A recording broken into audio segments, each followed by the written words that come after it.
আজকে আমি করতে চলেছি ব্লাইন্ড ফোল্ড চ্যালেঞ্জ, তাও আমার দুই বোনের সাথে। ব্লাইন্ড ফোল্ড অবস্থায় আমি যেই ড্রেস আপটা সিলেক্ট করব সেইটা পরেই আমি প্যান্ডেলে যাব।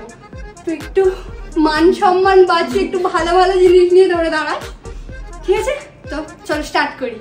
বল এবার। নিশা বল এবার। রিক্তা এবার বল। রিক্তা এবার বল। নিশা। সো চলো এবার রেডি হয়ে আসি।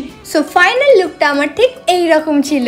সত্যি বলতে লুকটা এতটা সুন্দর বেরিয়ে যাবে এটা তো আমি ভাবতেই পারিনি। তবে ওয়েট, ভিডিও এখনো শেষ হয়নি, কারণ মায়ের ড্রেস আপটা জাস্ট দেখো। সো আমি আর মা একসাথে আজকে টুইনিং করেছি। সিরিয়াসলি বলো, ছোট বোন আর বড় বোন মনে হচ্ছে না আমাদের দুজনকে?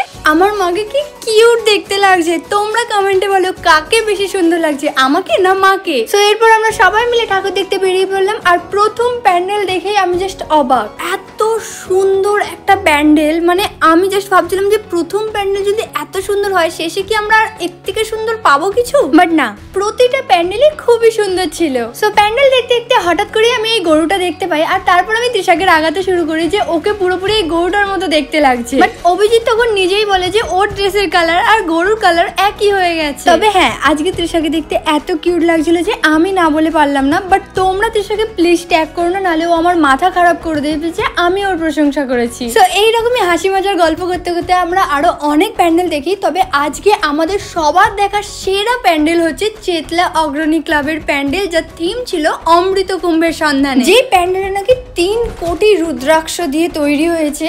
আর এই প্যান্ডেলটা কেন বেস্ট জাস্ট দেখো।